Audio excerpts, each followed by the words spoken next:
سلام دوستان، وقتتون بخیر. مستر سیگنال هستم و به اولین قسمت از دوره EST خیلی خوش اومدید. قبل از اینکه بریم سراغ اون 16 تا تکنیک اصلی که بهتون گفتم تکنیک های خیلی خفنی هستن و برای ترید کردن خیلی بهتون کمک میکنن، لازمه که این جلسه رو خیلی با دقت ببینید، اون زمینه رو آماده کنیم و با دید درست بریم سراغ اون تکنیک های اصلی. همه ما میدونیم که برای ترید کردن نیاز به سقف و کف‌ها داریم که داخل سقف‌ها معاملات شورت بگیریم و داخل کف‌ها وارد معاملات لانگ بشیم. خب یه سری از سقف‌ها و کف‌ها شکسته میشن و اون موقع دیگه اینجوری نیست که داخل سقف معاملات شورت بگیریم، اونجا باید لانگ بگیریم و برعکسش. اما چه اتفاقی میفته که همین امری که به نظر ساده میاد، یعنی واقعا پیچیدگی نداره، این کار انقدر سخت میشه برای ما. یعنی سقف و کف‌ها رو تشخیص نمیدیم، نمیدونیم کدوم سقف‌ها رو شورت بگیریم، کدوم سقف‌ها رو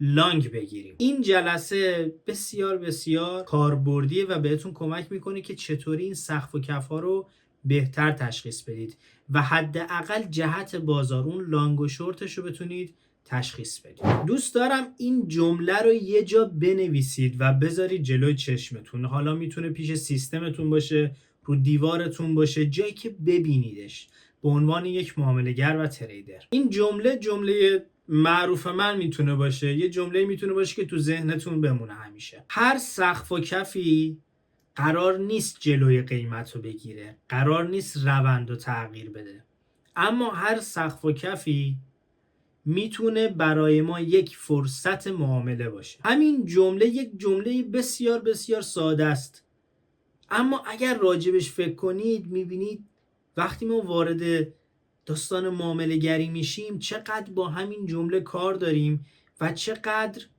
گیر میکنیم. یعنی یه جاهایی روی چارت واقعا گیر میکنیم که این سقف و کفی که بهش رسیدیم آیا میخواد بشکنه یا نه، آیا باید منتظر شکستش باشیم یا نه، و با استراتژی‌های مختلف اینو آنالیز میکنیم، برنامه داریم براش که چه اتفاقی میخواد بیفته. دوست دارم اینجا با ذهنیت من آشنا بشید. من این مدل تدریس رو خودم خیلی دوست دارم چون ساده است. خودم طرفدار سادگی ام، کسی که ساده بیان کنه و خیلی سعی کردم این مطلبی که الان میخوام بهتون بگم و توی قالبی بیارم، یه فرمی بیارم که ساده باشه و راحت بتونم بیانش کنم. این مثالایی هم که میزنم به احتمال خیلی زیاد 90%، 99% شاید همه بتونن متوجهش بشن چون واقعا پیچیدگی نداره و خیلی ساده است، ولی به شدت کاربردی و مطلب تخصصیه. موضوع تخصصی رو بتونی اینقدر سادهش کنی، به شکل عامیانه بیان کنی، واقعا کار راحتی نیست، ولی امیدوارم تونسته باشم این کارو کنم و بهتون کمک کنه این مطلب. بازار و چارتی که ما میبینیم کلا مثل یک باکس ببینید. این باکسی که من اینجا ترسیم کردم، این باکس آبی رنگ مستطیل آبی که داریم میبینیم، فکر کنید چارت ماست. یعنی ما هر چارتی رو باز کنیم یه سقف کلی و یه کف کلی داره. این بالا و پایینه رو ما باید ببینیم، این باکس چارچوبه رو باید ببینیم. کلا هر چارتی رو باز کنید جز این نیست، ما یه سقف و کف کلی داریم و داخل این سقف و کف کلی، توی این چارچوب کلی بازار حرکت میکنه. مثل اینجا که براتون مشخص کردم بازار حرکت میکنه. اگر دوره مقدماتی رو دیده باشین که امیدوارم دیده باشین، تو جلسه‌ای که راجع به پیارزدا و حمایت مقاومت داینامیک و استاتیک صحبت کردم بهتون گفتم که مثل یک آپارتمان، مثل یک ساختمان چند طبقه میمونه، ما اینو طبقه بندی میکنیم و اینجا چیزی که دارم بهتون نشون میدم اون کل اون ساختمون اصلی است، چارچوب کلی است که اونو داریم و ما حالا داخل دل اینو کار داریم، داخل دل این ساختمون رو میخوایم بررسی کنیم، ببینیم چه اتفاقی میفته. ما برای معامله کردن اول باید این چارچوب کلیه رو مشخص کنیم برای خودمون، بعد بیایم سراغ اون طبقات. بچه‌ها کلا بخوام بهتون بگم این دست منو مد نظر داشته باشید. فکر کنید این مشت من همون باکس ماست. خب داخل مشت من باکس های کوچیک دیگه وجود داره. باکس های کوچیکی هستن که اینجا بخوام رو چارت بهتون نشون بدم، این خط زردا رو میبینیم بینش حرکت میکنه، بین اونا حرکت میکنه و من اگر مشتم رو باز کنم همه اون باکس ها رو میتونم ببینم. این مثالی که دارم براتون میزنم دقیقاً چارت هایی که ما میبینیم از تایم فریم بزرگ به تایم فریم کوچیک، حمایت مقاومت های تایم فریم بزرگتر به تایم فریم های کوچیکتر. حالا ما برای اینکه بدونیم دقیقاً داره چه اتفاقی میفته مرحله به مرحله باید بریم جلو. اولین باکس کلی، باکس اصلیه رو پیدا میکنیم، بعد بازش میکنیم، باکس بعدی رو پیدا میکنیم، بعد باکس کوچیکتر تا به اون محدوده‌ای که میخوایم میرسیم. مثل اینجا روی چارت این باکس بزرگ رو ببینید، باکس اصلی ما رو. این باکس کلی ماست، چارچوب کلی ماست و این مستطیلای کوچیک، این باکس ها اون محدودهای کوچیکترن که تو دلشن. امیدوارم به خوبی مثلا متوجه شده باشید. تو دل اون باکسمون یه سری باکس های کوچیک داریم، یه سری حمایت مقاومت های کوچیک داریم و این محدوده هایی هستن که ما بینشون معامله میکنیم. ولی اینجا یه سری سوال دیگه هم پیش میاد. بعد از اینکه باکس اصلی رو پیدا کردیم باید ببینیم کجای باکس اصلی هستیم.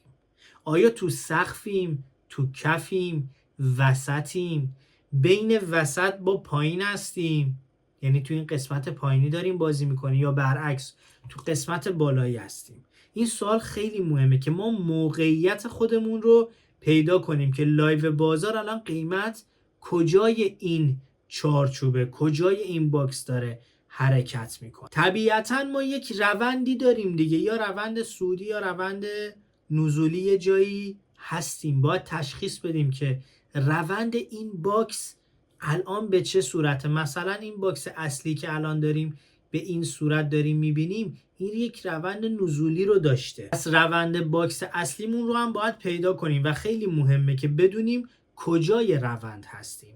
ما یک موقعیت داریم که کجای اون باکس هستیم، یه موقعیت داریم که کجای این روند هستیم، چون روند ما ممکنه از وسط باکس شروع شده باشه، یک حرکتی از وسط باکس باشه، حتما از بالا یا پایین نیست. اینکه بدونیم کجای روند هستیم هم خیلی مهمه. این سوالات اصلی و نکات اصلیه که ما باید حواسمون باشه و اینا رو داشته باشیم بهتر میتونیم تصمیم بگیریم و میتونیم بفهمیم که الان اگر داخل سقف هستیم منتظر شکست سقف باشیم یا نه منتظر باشیم قیمت رو ریجکت کنه، قیمت رو برگردونه. الان ممکنه این سوال براتون پیش بیاد که چرا این چارچوب اصلی برای من مهمه و انقدر از دور دارم چارت رو میبینم، انقدر از دور دارم بازار رو آنالیز میکنم. دلیلش اینه که ما داخل یک تریدینگ رنج هستیم. وقتی این باکس رو در نظر بگیریم، هر چارتی رو ببینیم بین یک سقف و کفی بازار داره حرکت میکنه، یه سقف و کف کلی. همه یه چارتا ما این سقف و کف رو داریم. ATH رو که بذاریم کنار که اونم دوباره میتونیم یه سقف براش مشخص کنیم، ما یک سقف و کف داریم، جز این نیست. و هر چارتی وقتی از یک دید کلی نگاه کنیم بین دو تا خط، بین دو تا سقف و کف داره حرکت میکنه. پس به خاطر اینه که من انقدر تاکید دارم روی این قضیه چارچوب و باکسمون و میخوام که اینو قشنگ متوجه بشید که ما بازارمون، چارتمون تشکیل شده از تعدادی باکس، تعدادی سطح، تعدادی سقف و کف که بازار داره بین اینا حرکت میکنه، قیمت بین اینا داره حرکت میکنه. حالا که متوجه شدیم این باکس چقدر برای ما مهمه، این باکس کلی که داریم، باید به این توجه کنیم که در دو حالت قیمت، کندل ها، بازار ما بین این سقف و کف ها حرکت میکنه. حالت اول که دارین اینجا میبینید حرکت خیلی شارپیه، ریزش و رشدایی که خیلی شدید و با سرعت میاد پایین یا میره بالا، به صورت کانال و روند و اصلاحیه نیست، یعنی اصلاح نداره داخلش. پشت سر هم میره تا سقف، پشت سر هم میاد تا کف ما. این حالت اول ماست. یک حالت سقف و کف داریم اینجوریه. و حالت دوم ما که اینجا براتون کشیدم، حالتیه که اگر از سقف میخواد بیاد تا کف اصلاح داره، داخل یک کانالی میاد، یه حرکتی میاد، یک موجی میاد، به این صورت میاد به سمت کف ما و برعکس از کف به سمت سقف ما میره. بین سطوح، بین این سقف و کف ها با اصلاح بازی میکنه و حرکت میکنه. اما نکته طلایی و مهم ما اینجاست. توی حالت دوم ما دوباره همون باکس کلیه رو که داشتیم، اینجا همین سقف و کف ما میشه سقف و کف کلی، باکس کلی، و اینجا دایره ها رو میبینید مشخص کردم. این دایره هایی که اینجا مشخص کردم این اصلاحه. دوباره اینجا یه سری سقف و کف های کوچیک‌تر داریم، پله های پشت سرم پله پله پله، مثل همون جلسه که تو دوره مقدماتی داشتیم گفتم بهتون طبقات پشت سر هم دیگه هستن. اینجا اون اتفاق میفته. چرا؟ چون هی اصلاح میده برای ما، مثل پله میمونه از سمت بالا به سمت پایین و برعکس، فرقی نداره. و اینا میشن باکس های کوچیک‌تره. و اینجا وقتی ما میخوایم معامله کنیم تو همچین شرایطی هستیم، حواسمون هست که این خط آبی و بالا و این پایینیه میشه اون باکس کلی ما، سقف و کف کلی ما، و تو دل همین سقف و کف های دیگه هم داریم. ممکنه براتون سوال بشه که خب تو حالت اول من کجا معامله کنم؟ خب حالت اول ما چون خیلی شدید میاد به سمت پایین یا خیلی شدید میره به سمت بالا، دیگه اون اصلاح رو آنچنان نداریم. ما باید به دنبال استراتژی باشیم، حرکتی باشیم که همون سقف و کف ها بتونیم شکار داشته باشیم. اما تو حالت دوم ما میتونیم وسط های روندم وارد معامله بشیم، یا اصلا میتونیم بارها بین این سقف و کف ها ترید داشته باشیم، چون فرصتش رو به ما میده، اصلاح به ما میده و سقف و کف های کوچیکتری رو برای ما تشکیل میده و ما میتونیم تمام اون سقف و کف ها رو شناسایی کنیم و با توجه به استراتژی که داریم بین اون نواحی ترید داشته باشیم. از اون بالا تا پایین رو یه معامله نگیریم، از بالا تا پایین رو مثلا 4 تا 5 تا معامله بگیریم. نکته بعدی که خیلی مهمه اینه که نوشتم با چه کندلی، با چه رفتاری، این که من میگم کندل با چه رفتاری به سمت این سقف و کف حرکت کرده باشه. ما رسیدیم به این سقفمون، چجوری رسیدیم؟ با چه کندلی، با چه موجی، با چه حرکتی بوده؟ از کجا شروع کرده؟ شروع حرکت از کجا بوده؟ از چه ناحیه‌ای بوده؟ این نکته خیلی مهمه. این جزء چیزایی که ما باید بررسی کنیم و ما الان داریم راجع به این صحبت میکنیم که این سقف و کفا رو دیدیم، کجا شورت بگیریم، کجا لانگ بگیریم.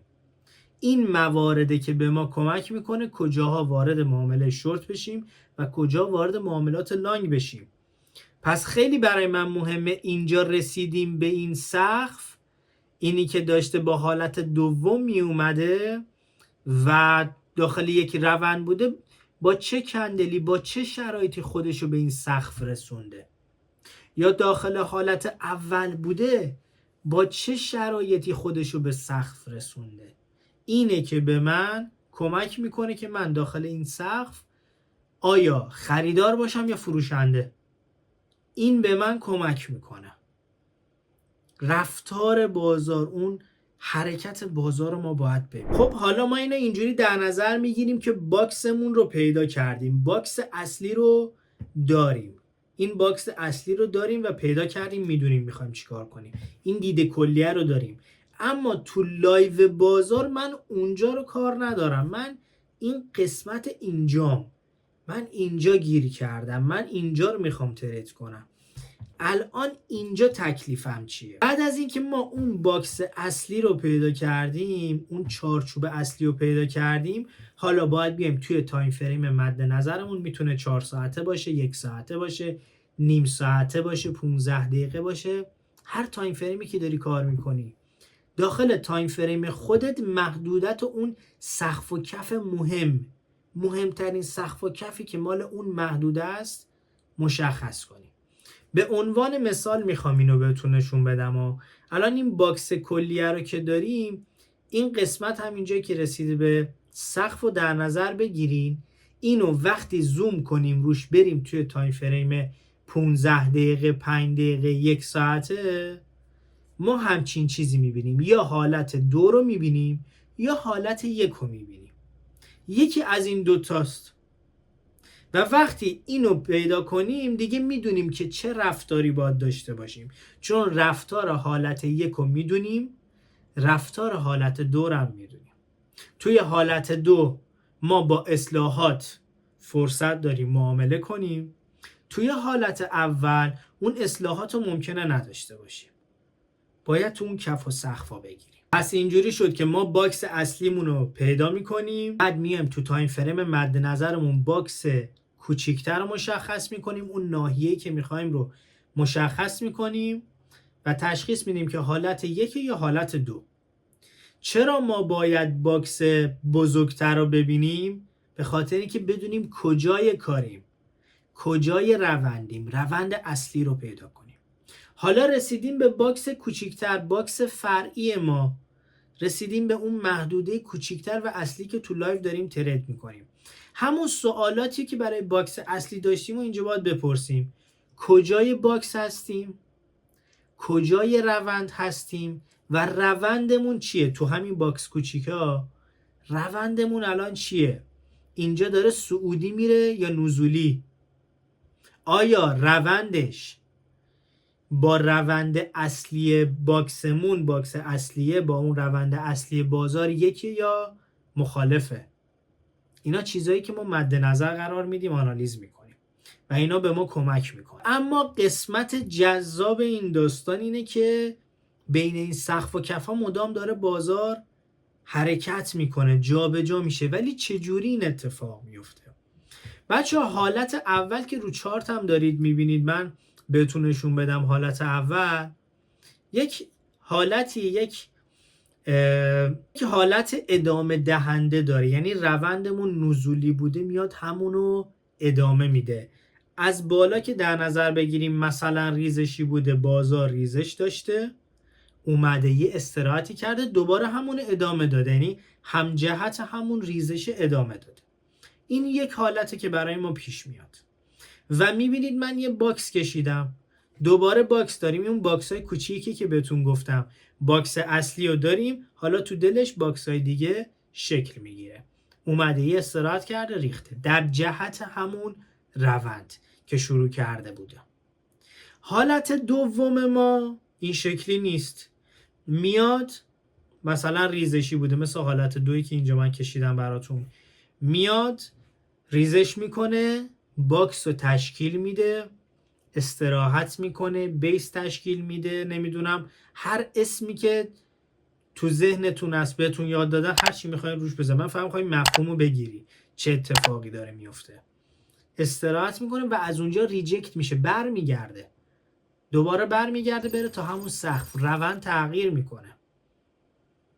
پس این شد حالت دوم. اما حالت سوم ما، ریزش رو داریم، میاد باکس هم تشکیل میده، استراحت میکنه، رنج تشکیل میده، هر چیزی. ما گفتیم هر باکسی برای ما یک تریدینگ رنجه، فقط فرقش اینه که اون حالت اولی باشه یا حالت دومی باشه.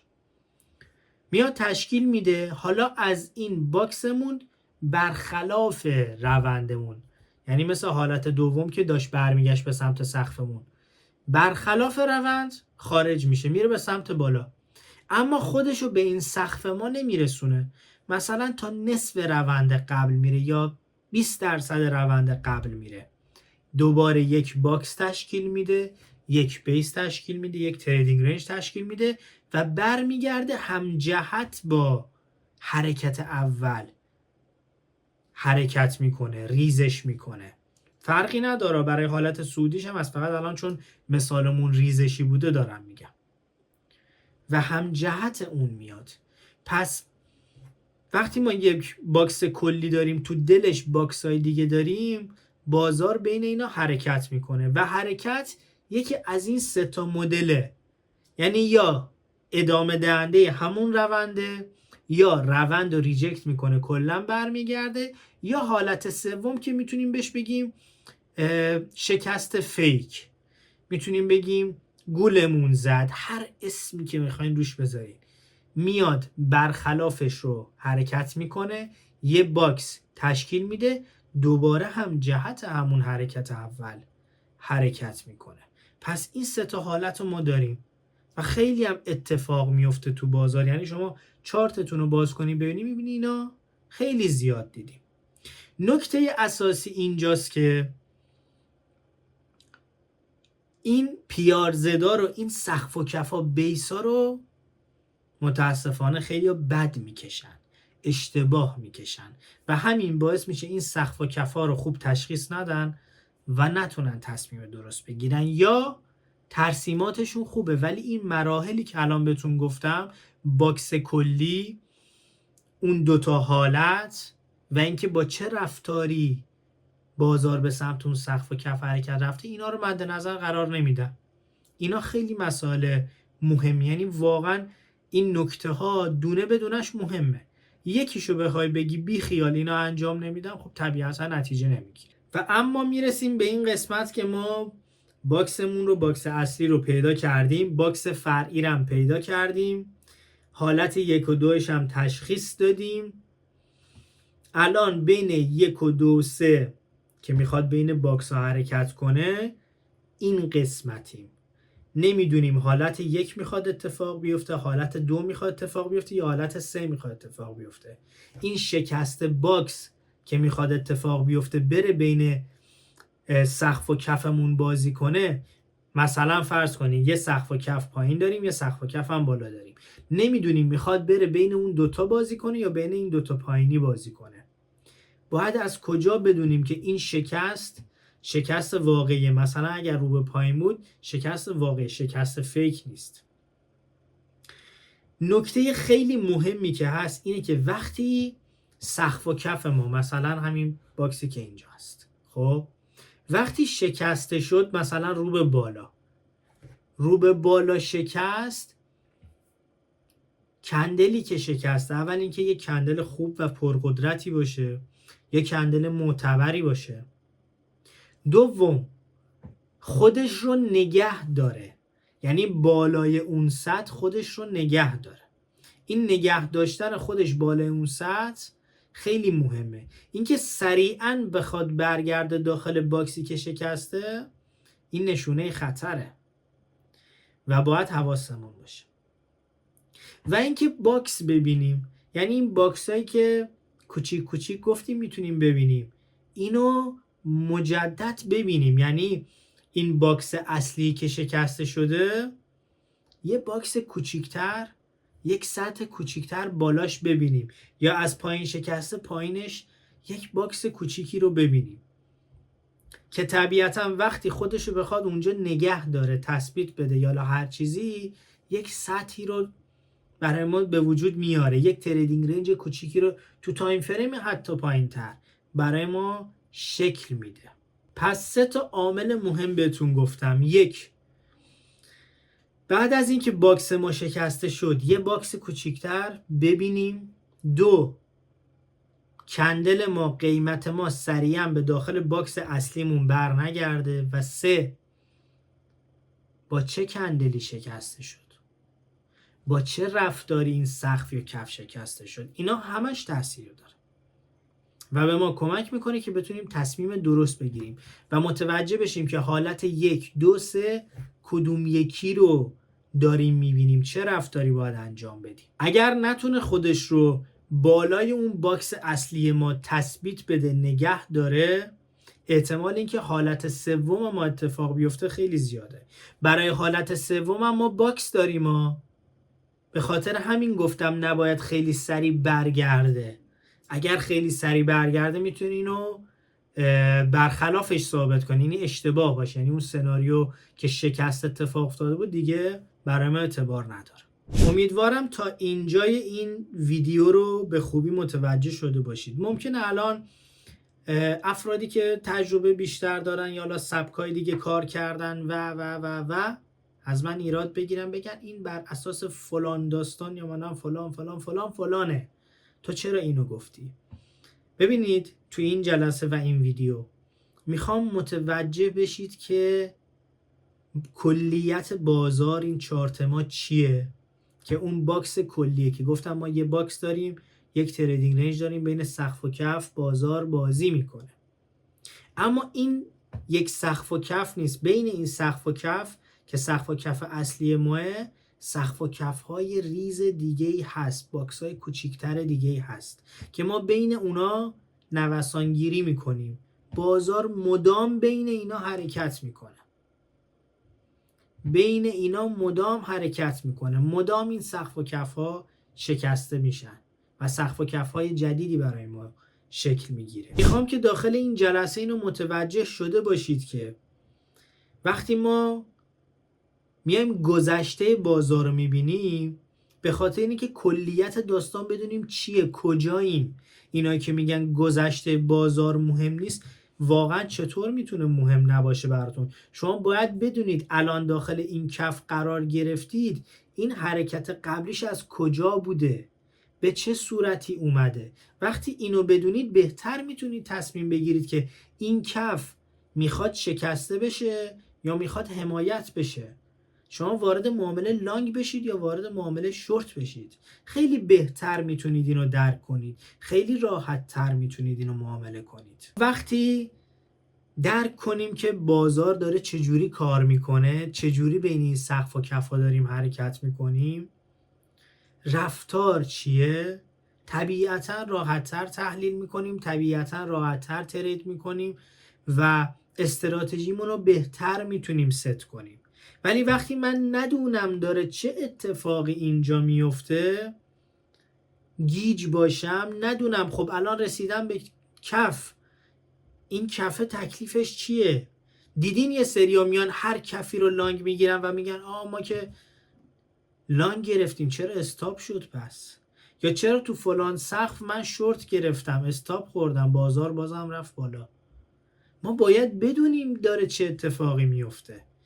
و قبل از اینکه اون 16 تا تکنیک رو بهتون یاد بدم که مربوط به نقطه ورود، استاپ گذاری و تارگته، لازم بود که شما این ماهیت بازاری، رفتار کلیه رو بشناسید، درک کنید و ساده ببینید بازار داره بین این سقف و کف بازی میکنه.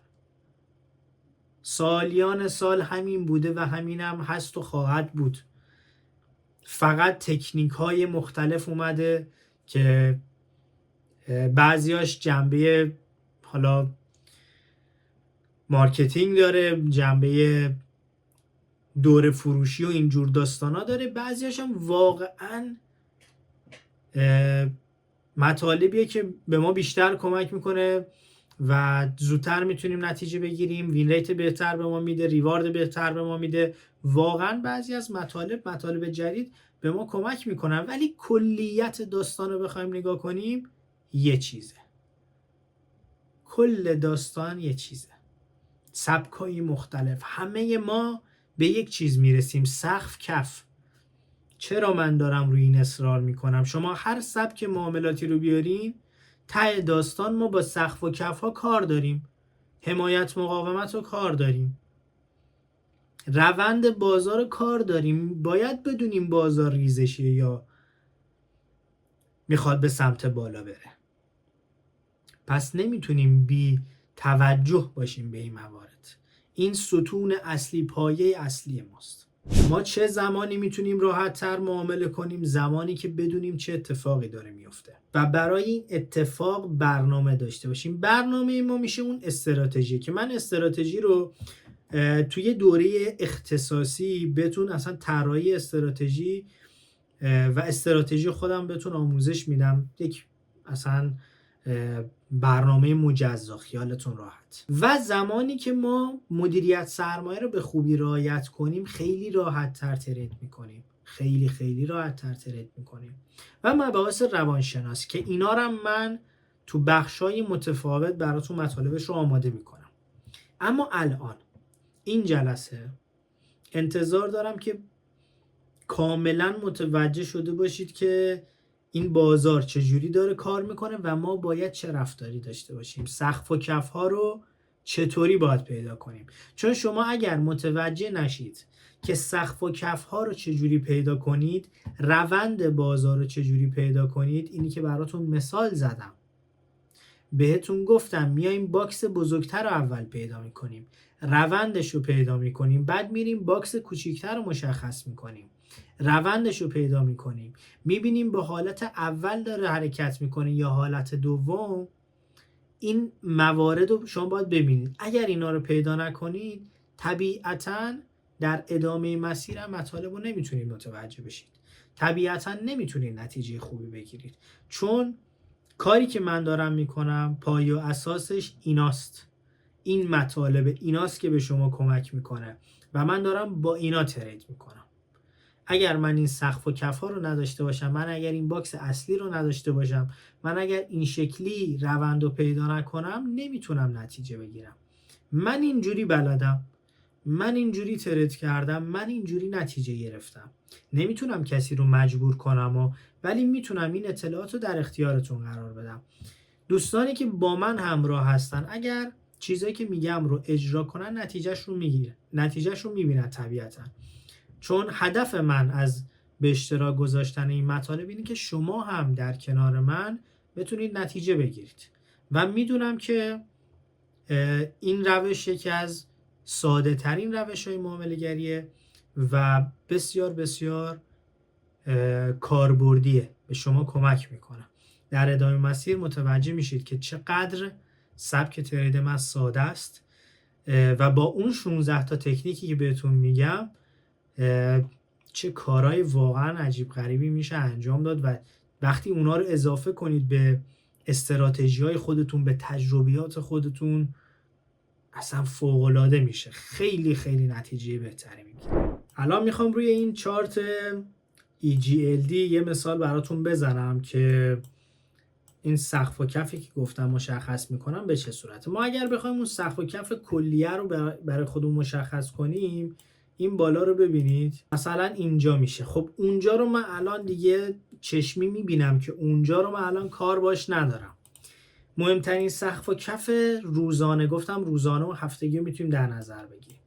مهمترین سقف و کفی که باش کار دارم اینجاست، این بالا و این محدوده پایین رو من باش کار دارم. این میشه اون باکس اصلی ما. من این شکلی هم بکشمش، ببینید این میشه اون باکس اصلی ما. بازار بین این فعلا حرکت میکنه، فعلا بالاتر یا پایین ترش نیست، بین این داره حرکت میکنه. این شد باکس اصلی من. روندش چیه؟ من میگم گذشته بازار مهمه. ببینید این با یک حرکت نزولی، اینجا رو ببینید، این با یه حرکت نزولی اومده اینجا رنج شده، روند اصلیش نزولی بوده، اما اومده کجا؟ ببینید اومده به یک کفی رسیده، اینجا داره یک بیسی رو برای ما تشکیل میده، اینجا داره خودشو نگه میداره، اینجا یک کف سازی داره انجام میده و از اون بالا خودشو رسونده به کف ما. ما گفتیم باکس اصلی رو کجا هستیم؟ الان کف باکس هستیم. روندی که اومده چی بوده؟ روند نزولی بوده. الان هم که داخل این باکس هستیم. خب در حال حاضر باکسی که برای ما اهمیت داره این باکسه. یک رنج داریم، یک تریدینگ رنج داریم. آیا حالت اوله یا حالت دومه؟ ببینید این هنوز جا داره که بازی کنه که با بتونیم متوجه شیم دقیقاً کدومه، ولی در حال حاضر چیزی که من میبینم حالت دومو دارم میبینم. اومده با حالت اصلاح دادن به سمت پایین اومده و دوباره بالا رفتنش هم همین بوده، به صورت اصلاح بوده. البته این یه حرکت اینجا خیلی اصلاح نداشته، ولی مجددا وقتی اومده پایین اون حرکت ها رو داشته. پس میتونیم بگیم حالت دوم هم داره که به ما فرصت میده که باکس های کوچیکتر رو بتونیم شکار کنیم. الان لایو بازار ما کجا هستیم؟ تکلیف ما چیه؟ ببینید بچه ها، لایو بازار ما اینجاییم. این الان خودشو داره به کف ما میرسونه. درسته ما پایین هستیم ولی دلیل نمیشه سریعا وارد معامله لانگ بشیم. این چیزی که داره به ما نشون میده اینه که تمایل داره خودشو به کف برسونه. حالا آیا کف رو بشکنه یا نه نمیدونیم. لایو بازار الان من میام چیکار میکنم؟ بهتون گفتم باکس های کوچیکتر رو ما میتونیم اینجا شناسایی کنیم و علامت بزنیم. تو دل این باکس اصلی ما سقف و کف‌های دیگه هم داریم دیگه. یه دونه از اون سقف و کف‌ها میتونه اینجا باشه. اینجا میتونه برای ما یک سقف و کف باشه. درسته؟ ما اینو علامت زدیم. الان موقعیت لایو ما اینجاست. خب اینجا حالا من استراتژی شخصیمو بذاریم کنار، یه دید کلی بهش نگاه کنیم، چون هر کسی یه استراتژی داره و ممکنه اینجا یک دلیلی بیاره، یه چیزی بیاره که من معامله لانگ بگیرم یا شورت. اینو داشته باشید. الان بازار میتونه تا این بالا بیاد، میتونه تا این پایینم بره. من باید تصمیم بگیرم لانگ بگیرم یا شورت بگیرم. هر چقدر به سمت این سقف بیاد من آمادگی اینو دارم وارد معاملات شورت بشم و هرچی به سمت این باکس آبی رنگ بیاد من آمادگی اینو دارم که وارد معاملات لانگ بشم. اما و اگرهای زیادی داره، چون ما اینجا صرفاً با یه خط نمیایم معامله کنیم، ما باید استراتژی داشته باشیم. ببینیم استراتژی ما چی میگه به ما. ولی ما داشتیم راجع به محدودا و سقف و کف حرف میزدیم که چجوری بین اینا رو معامله کنیم. الان محدوده من اینه، میدونم که اینجا رو میخوام معامله کنم. آیا میتونیم ریستر بشیم، محدودمون رو کوچیکتر کنیم؟ بله. ما یه باکس دیگه هم اینجا داریم. حالا تو سبکای دیگه ممکنه بگن آقا اینا اوردر بلاکن، اینا فلانه، اینا بیسارن. من اصلا کاری به این صحبت ها ندارم. چشمی، ذهنی، چیزی که رو چارت دارم بهتون نشون میدم و متوجه شین، درک کنید این داستان از چه قراره. ممکنه هر اسمی برای اینا بذارم. اینجا من یه سقفی دارم، آخرین سقف منه. میتونم نزدیک شد به این دنبال معاملات شورت باشم. روندم روند ریزشیه. نه تنها اون باکس اصلی من ریزشی بود، این باکس کلی من، این باکس بزرگه هم ریزشیه. حتی این باکسی که اینجا کشیدم هم ریزشیه. متوجه شدین؟ میتونیم اینو همش سیگنال های ریزشی بگیریم و دنبال معاملات شورتش باشیم. آیا ممکنه این بیاد این پایین حمایت بشه و تا این بالا بیاد و اینجا یک رنجی تشکیل بده؟ بله، چرا نشه؟ هر چیزی ممکنه. ما فعلا فقط میخوایم این سقف و کفا رو پیدا کنیم، بین اینا حرکت کنیم. الان روند ریزشیه و من هر چی به سمت سقف ها بیاد دنبال معاملات شورت هستم، مگه اینکه خلافش ثابت بشه، سیگنالی ببینم که بخوام لانگ بگیرم. و وقتی به این خط آبی پایین نزدیک بشه، به کفم نزدیک بشه، اون موقع دنبال دلایلی هستم که وارد معامله لانگ بشه. پس دیدیم که باکس کلی داشتیم، یه بار دیگه بیرون این باکس کلی داشتیم، دوباره یه باکس کلی اینجا داریم، دوباره ریستر شدیم، اومدیم اینجا این دوتا رو داشتیم و بعد اینو اضافه کردیم. این ممکنه بیاد بالا، مثلا میگم اینجا دوباره یه سقف ما بده و اینو داشته باشیم. این همون سطح ها و همون سقف هایی که ما بینشون معامله میکنیم. توی لایو بازار دارم باهاتون صحبت میکنم، مثال براتون میزنم. الان تایم فریم من دیلیه. من اینو اگر تغییر بدم روی تایم فریم 1 ساعته بذارم، شما میبینید که همین باکسی که اینجا کشیدم تقریبا میتونست یه بیس باشه و اینجا مثلا یک سقف خیلی خوبی داریم. چرا من اینو کشیدم؟ این که میگم مولتی تایم فریم ببینیم چارتمونو، چون تو دل یک کندل روزانه یا هفتگی بیس های زیادی ما داریم و ایناست که به ما موقعیت معاملاتی میده. این چارچوب اصلی است که تو دلش پر باکس، پر محدود است. حالا چه حالتی بین اینا حرکت میکنه؟ بذار تا اینم براتون مثال بزنم. الان میخوایم ببینیم از اون 3 تا حالتی که داشتیم کدوم یکی داره اتفاق میفته. من اینو یکم رو به عقب برگردونم. اینو اگر باکس در نظر بگیریم، باکس اصلیمون، ببینید این اینجا اومده این باکس رو شکسته، بعد اومده رنجش کرده، دوباره ادامه داده. کدوم حالت ماست؟ حالت اول.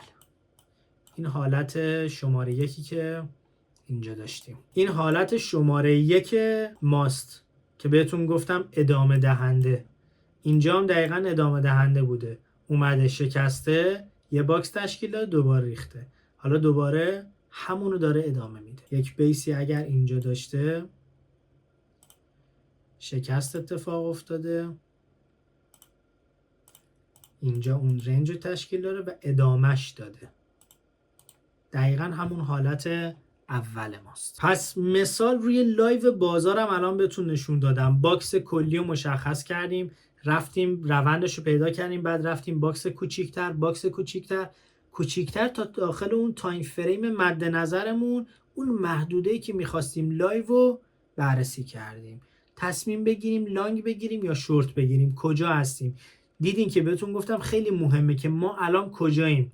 گفتیم توی اون باکس اصلی الان توی کفیم، توی باکس کوچیکترش باز هم تو کفیم، ولی هنوز به اون سطح حمایت اصلیه نرسیده بودیم و منتظر این بودیم که هرچی به سمت سقفمون اصلاح میده، چون با اون حالت دوم بود روش حرکتش به ما اصلاح میداد، هرچی بیاد برای ما سقف ایجاد کنه روی اون سقفا ما شورت میگیریم، فروشنده ایم تا به اون کف مد نظر ما برسونه خودش رو. و وقتی خودش رو به اون کف مد نظر رسوند، اون موقع دنبال سناریو و استراتژی و داستانایی هستیم که وارد معاملات خرید و لانگ بشیم و اونجا خریدار میشیم. و این که میگم اونجا خریدار میشیم باید تأییدیای لازم رو بگیریم، همینجوری نمیشه. ولی کلیت داستان رو متوجه شدیم، با دید من الان آشنا شدی که من دارم چارت رو چجوری میبینم. از گذشته آنالیز میکنم، رفتارش رو میبینم با چه کندلی، با چه رفتاری به سمت کف یا به سمت سقف اومده و داخل لایو بازار داره چه حرکتی انجام میده. خیلی ساده تر بازار رو میبینیم. بچه‌هایی که مثل من نگاه میکنن به بازار خیلی ساده تر میبینن. الان میبینین واقعا چارت من چارت شلوغی نیست، اندیکاتوری الان روی چارت من نیست، شلوغ کاری نداریم، ساده میبینیم. فقط و فقط به دنبال این سقف و کف ها هستیم که به خوبی مشخص کنیم و روند رو تشخیص بدیم. ستون اصلی تریده، چیزیه که ما نیاز داریم. ممنونم که همراه من بودین این جلسه رو. جلسه اول دوره، امیدوارم که نهایت استفاده رو از این دوره برده باشید و این نکات بسیار مهمیه، شروع کار ماست و از جلسه بعدی میریم سراغ تکنیکا. 16 تا تکنیکه و همش هم کاربردیه. مطمئنم توی هر استراتژی میتونید استفادهش کنید، فقط باید بتونید درست ست کنید، یعنی استراتژی رو خراب نکنید. بیارید اون تکنیکا رو بذارید کنار استراتژی خودتون و اون استراتژی رو قوی تر کنید، ببخشید برای نقطه ورود، برای استاپ گذاری و برای تارگت گذاری. این تکنیکا بهتون کمک میکنه. این جلسه رو اگر متوجه نشدید دوباره ببینید، چند بار ببینید تا به خوبی متوجه این سقف و کف ها و باکس ها بشید. این حرکت های کندلا، دیدین من اصلا کندلا رو بزرگ نکردم، چارت رو از دور دیدم، ریز دیدم، چارت رو خطی دیدم. چرا؟ چون بین محدودا ما کار داریم، میخوایم بدونیم چجوری به سمت محدودا حرکت میکنه. مثل من ببینید، تمرین کنید. خیلی ترید کردن براتون راحت تر میشه، این دیده خیلی بهتر میشه، خیلی بهتر میبینید. از جلسات بعدی تکنیکایی که بهتون میدم تأکید میکنم خیلی فوق العاده است، خیلی بهتون کمک میکنه و لطفاً یه دفتر، یه جزوه بذارید کنار و اینا رو بنویسید چون نوشتنی که بهتون کمک میکنه داخل ذهنتون میمونه و بهتر میتونید اجرا کنید، مخصوصا وقتی میخواید تبدیل به استراتژیش کنید. حالا به استراتژی نویسی و ساخت استراتژی برسیم، کلا بهتون میگم چه مواردی رو باید بنویسید و چه سرفصل هایی داره، ولی اینا رو از همین الان نوت برداری کنید